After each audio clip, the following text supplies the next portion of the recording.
Hello everyone, welcome back to Terraria. In the last episode we were gathering things for our adamantite drill, and we got it, and a little bit of our armor. We're gonna finish that up today, but we're gonna start things off by going a little bit crazy. So, here comes crazy. Oh wow, that was 200 damage.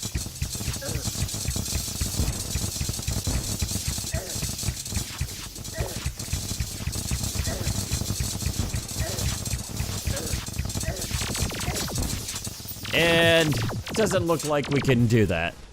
Oh well. We'll come back to him in a minute anyway. It doesn't matter. I just wanted to see how much damage I could do. It looks like we could do a lot as is. And it's not hard. He's not hard to make summons for, so we'll come back to him in a second. Or not a second. Soon. But in the meantime, let's go to let me explain some things. I just kind of wanted to start off with a boss because this is our goal in the next few episodes, is to beat at least 3 bosses, which is him, Skeletron Prime, and the twins. And I've got the twin summon thing here, but we're not quite ready for them yet because they're going to be the hardest ones out of them. So anyways, it started raining again, and I ended up getting my frost cores from the ice golems that were owning me earlier. And then we've got all this adamantite bar. We still need a little bit more in order to get the armor that we're looking for. So we've got that going for us. We're going to end up getting that. I mean, in the meantime, we can make a couple pieces right now. So then we can see how much we need. So let's see how much we need for the frost armor. Where are you at? Frost armor 10, 20, and then 16, so... We need another 6 bars for adamantite. Alright, so frost helmet, frost breastplate, and then we can't do the other thing yet. But we also found an ice feather from the ice golem too, so we can make some frozen wings. So I might switch to those instead of the angel wings because I think they look cooler, no pun intended. And then we're gonna head to the underground real quick. I'm gonna show you some things. Well, actually, not quite, because you've noticed here that I made this little area. This is a new little area for the crafting, so I moved all my crafting supplies over down here, so we have this all in one particular area, so that's nice.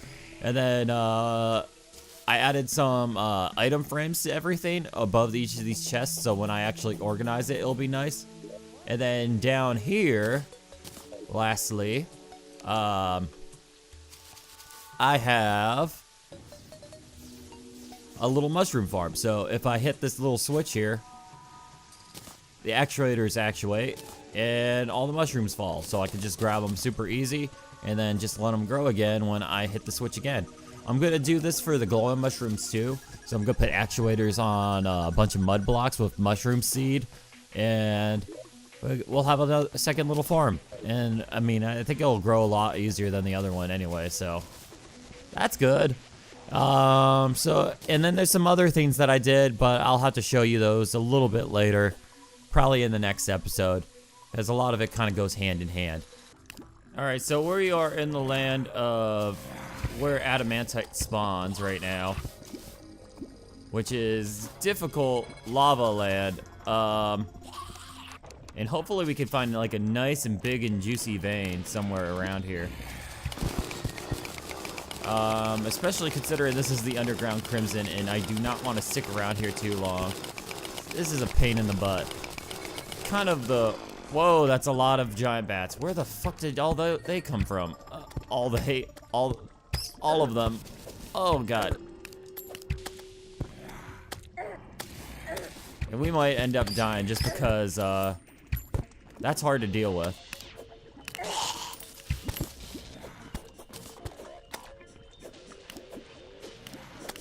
Which is a shame, considering that's some adamantite right there. That might be enough that we need for 6 bars. And then we could just start putting up all our ores. Alright.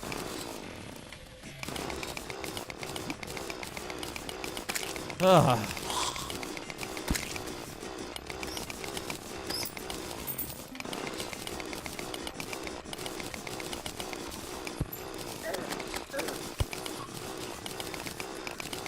Come here, come here, come here, come here. Oh my god. That was scary. That was really scary. Everyone seems to be on fire right now, which is kind of the usual for a lava place. Ugh. Hold on real quick. Let me see how much I got. You know, I think that might be enough, but I'm not too sure. I have to take a look. I really think it's enough though, but we'll try to see if we can find one more vein. Okay. That works. That, I think that'll definitely be enough because that what brings us up to 35. So if there were 5 each, then they'd be what, 30 for all of them. So we might have enough this time, which is good news for us, considering I do not want to hang out here longer than what I need to. Because all these enemies are difficult, really difficult. Ooh, cave bat banner. That's very handy. Ooh, god damn it.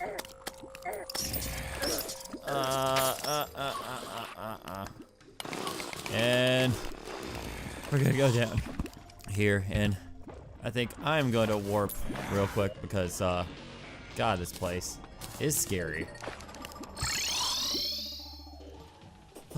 Finally. Alright, so now that we've got that covered, now that we finally have that covered, 6, 7. Okay, we got just enough for this. Well, in fact, we're 1 over, which is fantastic. So we got the palladium. I want to keep all my stone actually, because I think I want to use that for making certain bricks. But last but not least, let's make our frost leggings. And now we have a complete set.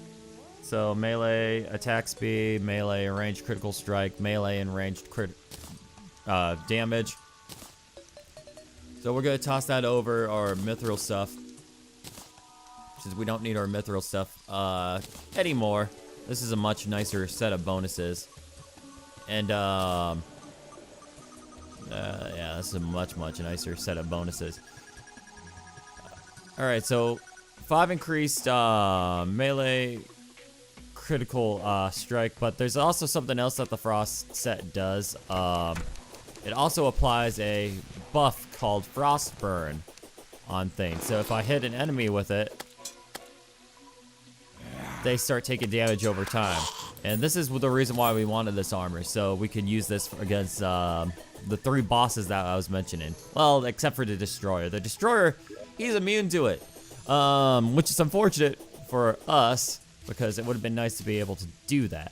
So, but before I continue on, I'm gonna put these up here, and I'm gonna explain a couple other things that we have going on for us. Armor. Alright, so I think you guys noticed, like, at the beginning of the episode, when I started things off, I started off with this bow, and this bow is kind of amazing. This is the Daedalus bow, however you pronounce it. Someone make a comment and let me know how that's pronounced. Let me know in the comments. Oh man, I butchered that. I butchered out my call to action. Alright, so basically what this bow is, it doesn't matter which direction that you aim. It goes straight up and it shoots a ton of them. A ton of the same arrows, a fraction of the cost. So I've got this with the holy arrows right now. And basically this just creates a star raid, which is perfect for something with a lot of segments like the Destroyer. And the way how I got this bow is I got this from a Hallow Mimic. And I'm gonna show you exactly what it takes to get these things from a Hallow Mimic.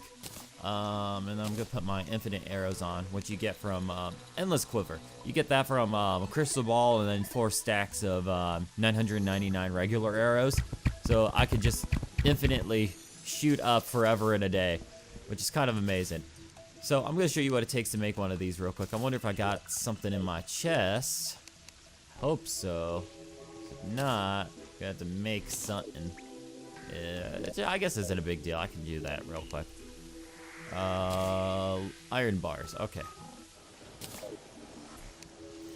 All right. So we're gonna spawn a Hallow Mimic, And the only way how I can do that is if I scroll up, considering everything takes so long. I know there's a faster way how I can get through all these items, but I was like, I don't want to look for them. Ooh, crystal block. That's nice. Nice looking anyway. Where is my chests at?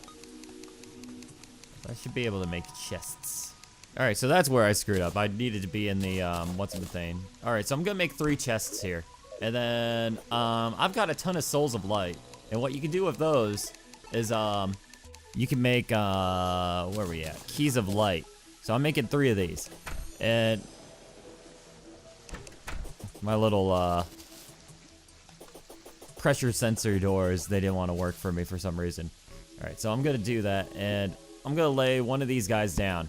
And in order to spawn one of these guys, we're gonna toss a key of light here. And we're gonna get the hell out of here, because that just instantly makes a Hallow Mimic. And hello, Hallow Mimic. You're the first, this is the first time I've seen you on camera. Because every other time I fight you, you're off camera. So it looks like our Frostburn seems to work pretty well for him, so he's taking damage while I'm letting my knife do work on him. But this is a scary dude. If you shoot at him in expert mode, the bullets ricochet to you. Also, he's not kind of showing off right now, which is nice. But if he really wanted to, yeah, he would start charging and doing really, really, really scary stuff. But he just kind of wants to walk around and act super easy. This is kind of weird, because he hits really hard, actually. He hits really hard, as you can see there. Actually, he's in less with the frost armor, so that's nice. Oh, looks like he decided to get off his ass. He wanted to be scary. But basically, I want to farm these guys for a little bit, too, a little bit later. So I'm probably going to end up making a bunch more keys and some chests. And then we're going to have that going for us, because there are like a couple other items, or at least 2 more items that I want from him.